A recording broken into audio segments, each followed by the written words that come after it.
heard you was taking it from the back in jail though. Yes, I was. Ooh. You want to give me some? No, Well, what are you talking about then? I just came here to give up my female. Huh? I came here to give you my female. No, I want you. Hell no. That's who I'm picking. Hell no. You pretty. Your lips is pretty. You see a casket that you like? Huh? You see a casket that you like? Yeah, one that me and you can lay in. No, you All got right, it look like you going to the next round, Matt. We going to the next round with Fleece. Hey, Fleece, you don't even want to ask her nothing, though? No, I want him. All right, bro. He looks better than her. He does. Pretty little young. I already know you. I'm not gonna beg you to listen to me. You ain't got to worry about me wasting no more time on you. I don't remember asking you a goddamn thing. You must listen. What I'm about to tell you will change the course of history. Some viewers may find the following video disturbing. Viewer discretion is advised. I'm not draining myself. And that's what y'all ass don't get, cause you're in the matrix and you need to get out. Get it. Hey, time out. Okay. Why you keep staring at me like that, son? Why you think I'm staring at you, nigga? Come on, bro. I ain't, bro. I'm not with up, bro. Man, I ain't with all that, nigga. What booty's more important than water, nigga?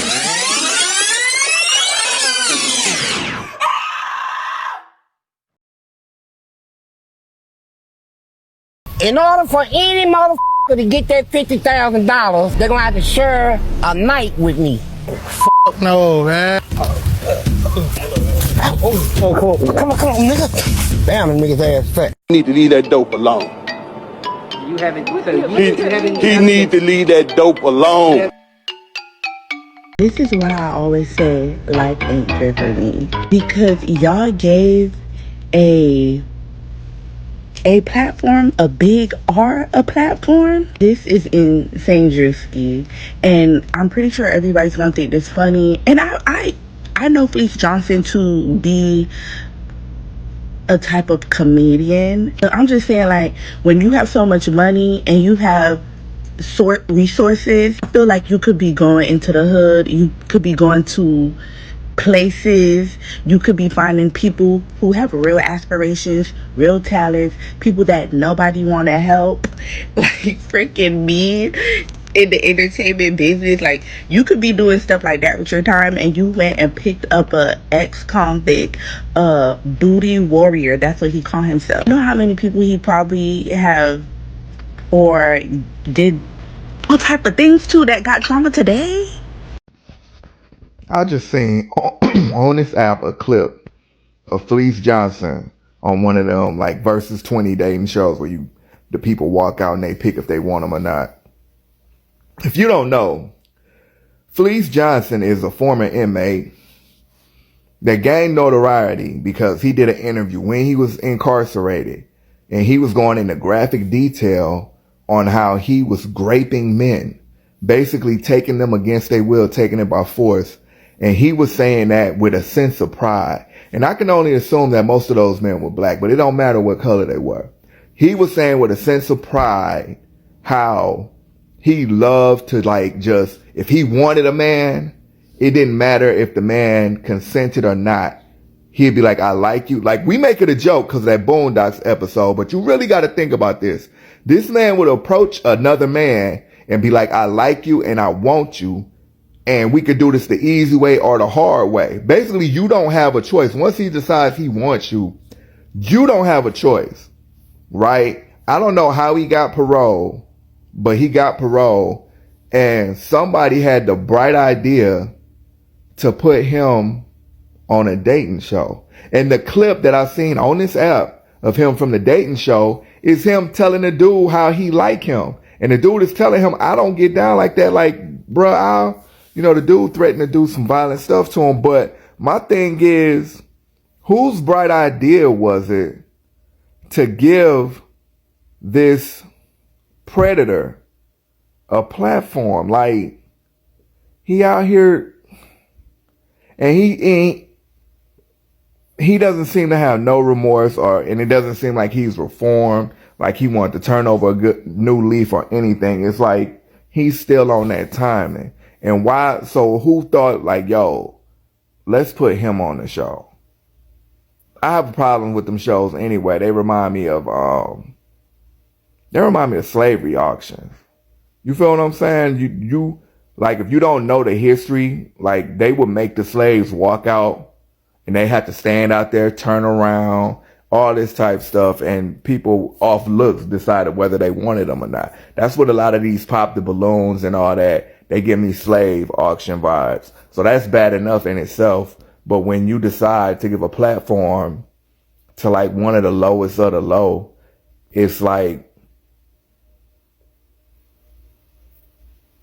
we don't have a sense of what's really going on in the world, like culturally, economically, socially, politically. Like, things are big. Well, like, everything is being stacked against us. And there's a meme or a popular thing how we don't take anything seriously, and that's how we deal with trauma. It's really a trauma response, right? But at some point, it's all fun and games, but we are being left behind, especially in this country. If you're not paying attention, the way things are going, they're slowly getting to a point where they're going to phase us out. They're already looking at other ethnic groups to like replace us. You feel what I'm saying? And in the meantime, we doing 20 like dating shows with predators. And then this comes on the heels of the Puff Daddy situation. Like, we can't sit up here and say that Puff Daddy is a monster and then turn around and give a platform to Fleece Johnson. You dig what I'm saying? That's just my opinion. I could be wrong. As always, peace.